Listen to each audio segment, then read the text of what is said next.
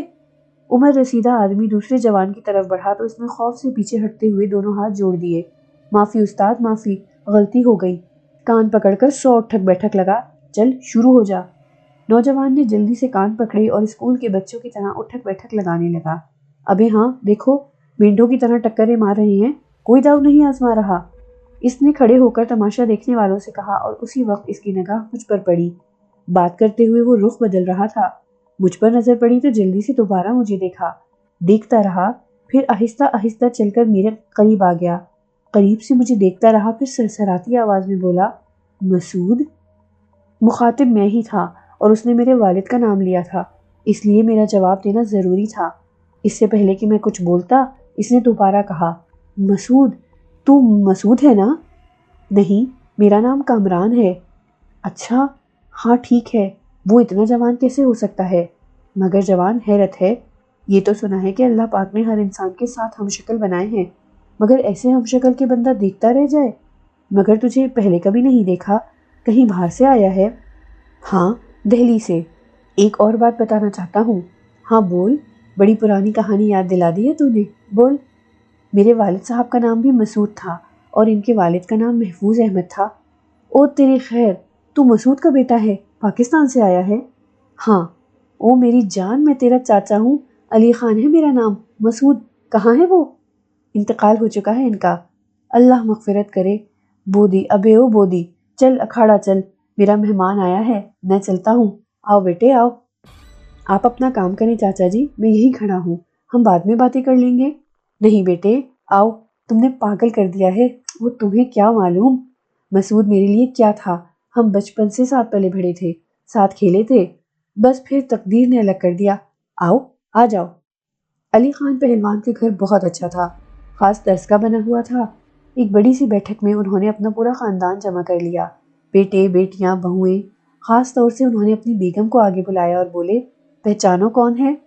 سفید بالوں والی خاتون نے مجھے دیکھا، پھر جھٹ سے بولی، مسعود بھیا کا بیٹا لگے ہے، انہی کی شکل کا ہے۔ خاتون کے جواب پر میں دنگ رہ گیا، کیا یادداشت تھی! علی پہلوان نے کہا، حیران مت ہو بیٹا، پہلے محبتیں ایسی ہی تھیں۔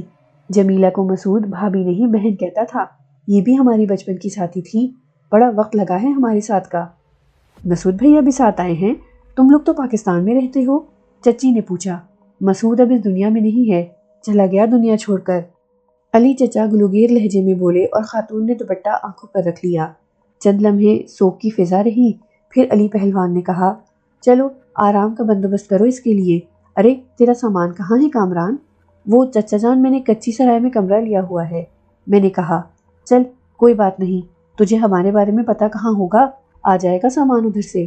وہ میں ادھر آرام سے ہوں، کوئی پریشانی نہیں ہے، آپ کے پاس روز آتا رہوں گا۔ اور ہم نے یہ مڑیا آگ لگانے کے لیے بنائی ہے؟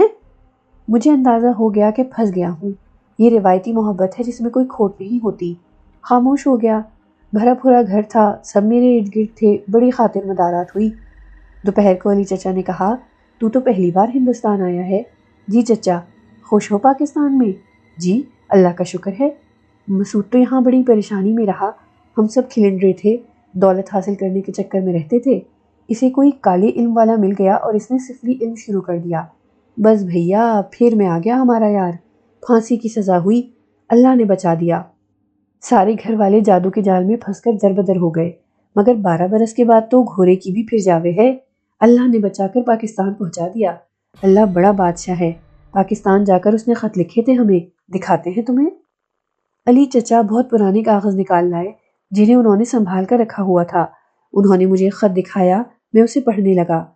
رسمی سلام دعا کے بعد لکھا تھا: زندگی کے نشیب و فراز سے گزر کر پاک زمین نصیب ہوئی، پورا پاکستان حسن و جمال کا گہوارہ ہے۔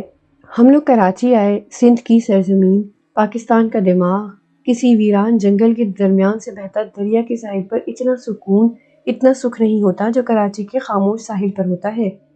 میں نے ان ساحلوں پر بیٹھ کر خود کو سوچا ہے، سرزمین سندھ جسے سنسکرت میں سندھو کہا گیا، یونانی میں سنتھوس اور لاطینی میں سنڈس کے نام سے پکارا گیا، نہ جانے کیسی کیسی کہانیوں کی امین ہے، جہاں پورے ہندوستان، پنجاب، کشمیر، ہریانہ، دلی، اتر پردیش اور بہار سے ہجرت کرنے والے آ کر آباد ہوئے، اپنے سینے میں لاکھوں کہانیاں بسائے ہوئے۔ میری ابتدائی کہانی تمہارے علم میں ہے، سونے کے ڈھیر، چمکتے سکے، نوٹوں کے انبار، ایک پرسکون گھر کا بدل کبھی نہیں ہوتے۔ میرا گھر پاکستان، خدا اسے قائم و دائم رکھے۔ اور بھی بہت سے خط لکھے اس نے مجھے، ٹھیک کہتا تھا وہ، ہم کنویں کے مینڈک پرکھوں سے اسی شہر کی خاک پھانکتے رہے۔ اس نے بڑی دنیا دیکھی، خدا اس کی مغفرت کرے۔ بعد میں علی چچا نے مجھے میرا گھر دکھایا جو ویران پڑا تھا، اس کے دروازے پر بڑا سا تالا پڑا ہوا تھا، کافی بوسیدہ ہو گیا تھا۔ ہمارے یار کی نشانی ہے، بڑی لڑائی لڑی ہے ہم نے اس کے لیے، بڑے بڑے سورماؤں نے اس پر قبضہ کرنے کی کوشش کی، مگر ہم نے کہہ دیا کہ ادھر آنکھ نہ اٹھائی جائے، کسٹوڈین والے آئے، ہم نے اس سے بھی نمٹ لیا۔ میں علی چچا کے اس پیار سے بہت متاثر تھا، لیکن انہیں اپنے بارے میں کچھ نہیں بتایا۔ جمعرات کا دن تھا، اکھاڑے میں زور کرانے کے بعد ہم گھر آ گئے۔ شام 5 بجے سے گھر میں کچھ اہتمام نظر آیا۔ خیریت ہے چچا جی، کوئی مہمان آ رہا ہے؟ میں نے پوچھا۔ ارے نہیں بیٹے، آج جمعرات ہے، چراغی کا دن ہے، نہا دھو کر وضو کر لو، پیر پھاگن کے مزار پر جانا ہے۔ میرا دل اچھل پڑا۔ چچا بولے، ہاں جمعرات کی جمعرات چراغی ہوتی ہے، وہاں بڑی خلقت آتی ہے، قوالیاں ہوتی ہیں، تمہیں بھی سلام کرنا ہے وہاں جا کر، چلو گے؟ ہاں، بمشکل میرے منہ سے نکلا، دل عجیب سا ہو گیا تھا۔ بہرحال بڑی عقیدت سے میں نے بھی تیاریاں کی۔ پیر پھاگن سے تو میرا بڑا گہرا رشتہ تھا۔ آخرکار مغرب سے کچھ پہلے پیر پھاگن کے مزار کی طرف روانگی ہوئی۔ چچا کے بیٹے کچھ شاگرد ساتھ تھے۔ جوانوں نے بڑی بڑی تھالیاں اٹھا رکھی تھیں جن میں گیہوں کی روٹیوں سے بنا ملیدہ تھا، گڑ اور دیسی گھی سے تیار کیا ہوا، گلاب کے پھولوں کی چادریں اور مٹی کے دیوے جن میں گھی اور روئی کی بنی بتیاں پڑی نظر آئی تھیں۔ فاصلہ بہت زیادہ نہیں تھا، دور سے پیر پھاگن کے مزار کی گنبد نظر آئے، بہت بلندی پر تھے۔ پھر وہ سیڑھیاں نظر آئیں جن کی تعداد 100 سے کسی طرح کم نہیں تھی۔ زائرین ان سیڑھیوں سے اتر چڑھ رہے تھے۔ میں بڑی بوجھل کیفیت کا شکار تھا۔ ہم سیڑھیاں طے کرنے لگے۔ مجھ پر ایک سرور کی سی کیفیت طاری ہو گئی تھی۔ میں تمام رسموں میں شریک رہا۔ چچا نے میرے ہاتھ سے چادر چڑھوائی، گھی کے ساتھ چراغوں میں سے ایک چراغ جلوایا، ملیدے پر فاتحہ ہوئی اور اس کا ایک نوالا مجھے بھی کھلایا گیا۔ یہ بڑی دلچسپ رسمیں تھیں جن میں بہت لطف آ رہا تھا، اور میں عقیدت مندوں کی محبت دیکھ رہا تھا کہ پیچھے سے آواز آئی، سلام بھائی جی۔ پلٹ کر دیکھا تو جوجی تھا۔ وعلیکم السلام جوجی، کیسے ہو؟ فضل ہے مولا کا، جوجی نے کہا اور پھر پیچھے رخ کر کے کہا، سلام کر بھائی جی کو۔ جوجی کے کہنے پر میں نے چونک کر پیچھے دیکھا۔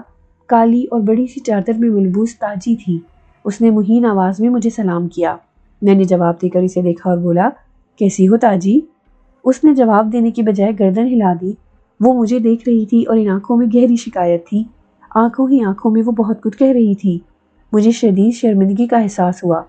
گھر آئیے بھائی جی، اتنی عزت دے دی ہے تو اسے قائم رکھیے، آپ کو کون سا ہمیشہ یہاں رہنا ہے؟ جوجی نے کہا، میں ضرور آؤں گا جوجی، وعدہ کرتا ہوں۔ میں نے کہا۔ وہ تاجی کا ہاتھ پکڑ کر آگے بڑھ گیا۔ تاجی نے کئی بار پلٹ کر مجھے دیکھا تھا۔ اس کی آنکھوں میں شکایت کا تاثر تھا۔ علی پہلوان اپنے کاموں میں مصروف تھے۔ رات ہو گئی، قوالوں نے قوالی شروع کر دی۔ عقیدت مند جھوم رہے تھے، قوالوں کو پیر پھاگن کی بیل دے رہے تھے۔ مجھے بھی اس محفل کا بہت مزہ آ رہا تھا۔ نہ جانے کتنا وقت گزرا تھا کہ کسی نے آہستہ سے میرے شانے پر ہاتھ رکھا اور میں نے چونک کر دیکھا۔ ایک بارش کالے لباس میں ملبوس بڑی بڑی آنکھوں سے مجھے دیکھ رہا تھا۔ مجھے متوجہ پایا تو بولا، منہ کھولو۔ عجیب سا انداز تھا، میری سمجھ میں کچھ نہیں آیا تو وہ دوبارہ بولا، منہ کھولو۔ میرا منہ خود بخود کھل گیا اور اس نے جلدی سے کوئی چیز میرے منہ میں رکھ دی۔ میں ایک دم پیچھے ہٹا، منہ میں جیسے شکر گھل گئی جس سے کیوڑے کی خوشبو اٹھ رہی تھی۔ اس ملنگ کی آواز پھر ابھری، ایک اور، بتاشے ہیں، پیر کا تبرک ہے، کھا لو۔ میں نے دوبارہ منہ کھول دیا اور اس نے دوسرا بتاشا میرے منہ میں رکھ دیا، پھر اپنی جگہ سے اٹھ کر بیٹھے ہوئے لوگوں کے درمیان سے ہوتا ہوا ایک در سے باہر نکل گیا۔ بتاشے بہت مزیدار تھے، دل میں کوئی تشویش نہیں ہوئی۔ پیر صاحب کا مزار تھا، کوئی غلط شخص یہاں داخل نہیں ہو سکتا تھا۔ بتاشے صرف تبرک تھے جو مجھ تک پہنچائے گئے تھے۔ مجھے خوشیاں مل رہی تھیں، جس دربار کے خلاف مجھے سازش میں شریک کیا جا رہا تھا وہیں سے بلاوا آ گیا تھا اور میں اس پاک جگہ بیٹھا ہوا تھا۔ بڑا حوصلہ مل رہا تھا۔ رات کو 4 بجے تک محفل جمی رہی، پھر قوالیاں ختم ہو گئیں، قوال ساز سمیٹنے لگے اور علی چچا اٹھ گئے۔ ہم گھر آ گئے اور راستے میں کوئی بات نہیں ہوئی تھی، سب اپنے اپنے کمروں میں جا کر سو گئے۔ میں بہت دیر تک جاگتا رہا، دربار یاد آ رہا تھا جہاں ہر چیز سے عقیدت جھلکتی تھی، پھر وہ آنکھیں یاد آ گئیں، وہ شکایت بھری آنکھیں، اور یہ آنکھیں رات بھر مجھے پریشان کرتی رہی تھیں۔ اور حیرانی کی بات یہ تھی کہ خواب میں ایک حل ذہن میں آ گیا تھا۔ دوسری صبح خوب دیر سے جاگا، دھوپ چڑھ چکی تھی، نہا کر فارغ ہوا تو چچی جان ناشتہ لے آئیں۔ علی چچا معمول کے مطابق اکھاڑے چلے گئے تھے۔ ساری رات 1 منٹ بھی نہ سوئے تب بھی وقت پر اکھاڑے میں ہوتے ہیں، چچی نے بتایا۔ ناشتے کے بعد میں بھی اکھاڑے کی طرف چل پڑا۔ چچا جی پوری رفتار سے گالیاں بک رہے تھے، مجھے دیکھ کر میرے پاس آ کھڑے ہوئے۔ وقت گزرتا گیا، پھر تمام پٹھے چلے گئے تو ہم دونوں اکھاڑے سے چل پڑے اور شمشاد علی کے ہوٹل آ پہنچے۔ اکثر یہاں بیٹھ کر چائے پیتے تھے۔ اس بات کا میں بخوبی اندازہ کر چکا تھا کہ اپنے علاقے میں علی پہلوان کا بڑا رعب تھا، لوگ جھک جھک کر سلام کرتے تھے۔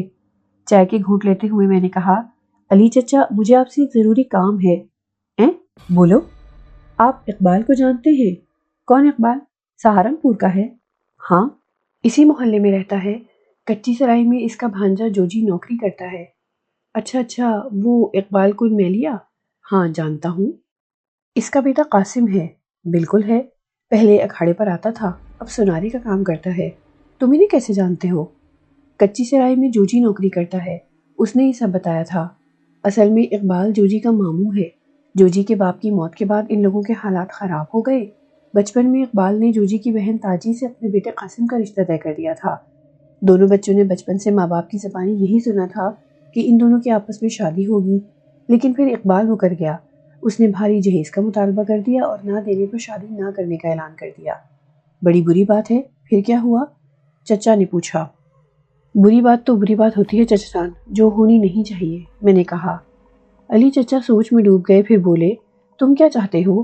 جوجی غریب آدمی ہے، شاید آپ نے یہ بات نہ سنی ہو چچا کہ اس نے اپنے بیمار باپ کو قول دیا تھا کہ جب تک بہن کو رخصت نہیں کر دے گا خود شادی نہیں کرے گا، اور وہ یہ قول نبھا رہا ہے، حالانکہ خود اس کے بال سفید ہو رہے ہیں۔ بڑے عزت والے ہوتے ہیں ایسے لوگ، علی چچا نے کہا۔ جوجی بے حد غریب ہے، اس دور میں بہن بیٹی کو رخصت کرنا کتنا مشکل ہے آپ کو پتہ ہے، وہ بھاری جہیز کہاں سے لائے؟ میں نے پوچھا تھا کہ تم کیا چاہتے ہو؟ علی چچا نے پوچھا۔ یہ شادی ہونی چاہیے علی چچا، ہوگی، ضرور ہوگی انشاءاللہ، چچا نے بڑے پراعتماد لہجے میں کہا۔ پھر انہوں نے اپنے بیٹے کو اقبال کے گھر بھیجا، انہوں نے اسے اکھاڑے پر ہی بلا لیا تھا جہاں ایک کمرہ اور احاطہ موجود تھا۔ آؤ اقبال بھائی، کیسے ہو؟ علی چچا نے پوچھا۔ آپ کی بادشاہی میں جی رہے ہیں پہلوان جی، وہ بولا۔ بیٹھو، تم سے ضروری بات کرنی ہے۔ حکم پہلوان جی۔ معاف کرنا، بات بہت ذاتی ہے لیکن کرنا ضروری ہے۔ جوجی تمہارا بھانجا ہے؟ جی پہلوان جی۔ اس کی بہن تاجی بھانجی؟ بالکل جی۔ بچپن میں تم نے اپنی بہن کی بیٹی کو اپنے بیٹے قاسم سے منسوب کیا تھا اور بہن سے وعدہ کیا تھا کہ جوان ہونے پر تم تاجی کی شادی اپنے بیٹے سے کرو گے۔ وہ پہلوان جی ایسی باتیں مذاق مذاق میں ہو ہی جاتی ہیں، تم نے ایسی بات کہی تھی؟ علی چچا کا لہجہ خشک ہو گیا۔ ہاں جی، اقبال گھبرا کر بولا۔ بیٹیوں کے معاملے میں مذاق نہیں کیا جاتا اقبال بھائی، تمہیں یہ شادی کرنی چاہیے۔ وقت بدل گیا ہے پہلوان جی، اب بڑا سوچنا پڑتا ہے، میرے دل میں بیٹے کے لیے بڑے ارمان ہیں۔ جوجی تو ٹھیک سے بارات کو کھانا بھی نہیں دے سکتا، اگر وہ بارات کو کھانا دے دے تو آپ شادی کر دیں گے؟ وہ لونڈیا تو جی پاگل ہے پہلوان جی، اور اس پر آصف کا سایہ ہے، تم شادی کی تیاری کرو، آصف کو ہم بھگا دیں گے، علی چچا نے کہا۔ لیکن علی پہلوان جی، ایک آصف تمہاری طرف بھی گہری نظروں سے دیکھ رہا ہے، کہہ رہا تھا کہ پنڈت ہری رام کے گھر میں ڈکیتی کا منصوبہ اسی محلے کے گھر میں بنا تھا، اور پنڈت کے گھر کا نقشہ بھی ڈاکوؤں کو یہیں سے معلوم ہوا تھا، اور کسی کو اس ڈاکے کا حصہ 10,000 ملا تھا۔ پولیس نے اس ڈاکے کی چھان بین ابھی بند نہیں کی ہے۔ میں نے اقبال کے چہرے پر چھانے والی زردی صاف محسوس کی تھی، وہ خشک ہونٹوں پر زبان پھیر رہا تھا۔ کچھ دیر خاموشی رہی، پھر چچا نے دوبارہ کہا، اپنے خون کو اپنے ہی سمیٹتے ہیں اقبال بھائی۔ 1 ہفتے کے اندر اندر شادی کی تیاریاں کرو اور اس فرض کو پورا کر دو۔ اور ہاں، جہیز بھی ملے گا اور بارات کا کھانا بھی۔ اقبال نے کچھ کہنے کے لیے منہ کھولنے کی کوشش کی تو علی چچا نے گرج کر کہا، آج بدھ ہے، اگلے جمعے کو ہم بارات کا انتظار کریں گے۔ جاؤ، اب ہمیں کچھ کام ہے۔ اقبال بادل نخواستہ اٹھ گیا تھا۔ میں اسے جاتے دیکھتا رہا۔ کیا وہی ہوگا جو علی چچا نے کہا ہے؟ اگلے جمعے کو تاجی کی شادی قاسم سے ہو جائے گی۔ اقبال نظروں سے اوجھل ہو گیا تو علی چچا نے مسکراتے ہوئے کہا، کتنی بگڑ گئی ہے دنیا، سیدھی انگلیوں سے تو گھی نکلتا ہی نہیں۔ کیا وہ مان جائے گا علی چچا؟ علی چچا چونک پڑے، پھر بولے، پھر سہارنپور میں رہنا ضروری ہے کیا؟ سارے خطرے مول لے رکھے ہیں ان سسروں کے لیے، اتنی بھی عزت نہیں دیں گے یہ ہمیں۔ چلو اب تم اپنا کام شروع کر دو۔ حکم دے چچا، جوجی سے کہو بہن کی شادی کی تیاری کر لے، ہم جہیز کی تیاری کرتے ہیں۔ اور ہاں، دوسرا کام یہ ہے کہ قاسم سے مل کر پوچھو کہ وہ بھی خوش ہے۔ ٹھیک ہے، میں نے جواب دیا۔ دلچسپ کھیل شروع ہو گیا تھا۔ کچی سرائے جا کر جوجی سے ملا، وہ بہت خوش ہوا۔ میں نے اسے بتایا کہ علی خان نے اقبال ماموں کو شادی کے لیے تیار کر لیا ہے تو وہ ہکا بکا رہ گیا۔ تب میں نے اسے مختصر تفصیل بتائی تو وہ خوشی سے پاگل ہو گیا۔ آؤ بھائی جی، میرے ساتھ گھر چلو، اس نے کہا۔ میں اس کے ساتھ گھر آیا اور جوجی نے ماں کو بتایا، ماں نے تاجی کو، پھر تیاری شروع ہو گئی۔ علی چچا فرشتہ صفت تھے، انہوں نے اپنی جیب سے ساری تیاری کی۔ سہارنپور اچھا خاصا شہر تھا، ہر چیز وہاں مل گئی۔ میرے پاس بھی کچھ رقم تھی جو میں نے جوجی کو دے دی۔ قاسم سے بھی ملاقات ہو گئی تھی، وہ بہت خوش تھا۔ کیا ہو گیا؟ کراچی کے ایک بہترین ہسپتال میں بڑی حیثیت سے زندگی گزارنے والا ڈاکٹر کامران اب کیسے کاموں میں مصروف تھا، لیکن انسان کی فطرت میں وقت سے سمجھوتا کرنے کی بڑی صلاحیت ہوتی ہے۔ میں ماضی بھول کر خود بھی اس شادی کی تیاریوں میں مصروف تھا۔ انہی تیاریوں کے دوران تاجی نے مجھے تلاش کر لیا، پیار سے میرے سینے پر سر رکھ دیا تھا۔ بھیا ہونا میرے، وہ بولی۔ ہاں تاجی، اب ٹھیک ہے؟ سچ مانو تو ہم نے تو کچھ اور سوچا تھا۔ کیا؟ برا سوچا تھا؟ ہم نے سوچا تھا اب تم ہمیں دوبارہ نہیں ملو گے، کوئی کسی کے لیے کچھ نہیں کرتا، مگر تم نے تو سب کر دیا۔ تو خوش ہے تاجی؟ میں نے کہا، ہاں بہت۔ وہ شرما کر بولی۔ بارات آ گئی، نکاح ہو گیا، باراتیوں کو بہت اچھا کھانا دیا گیا۔ میں بھی مختلف کاموں میں حصہ لے رہا تھا اور اس وقت تاجی کی رخصتی کی تیاریاں ہو رہی تھیں کہ ایک 12-13 سال کا لڑکا میرے پاس آیا اور دونوں ہاتھ جوڑ کر ماتھے سے لگاتا بولا، جے کالی ماتا کی مہاراج، وہ بنسی مہاراج بلا رہے ہیں۔ بنسی راج؟ میرا ذہن چٹکنے لگا۔ بمشکل میں نے کہا، چلو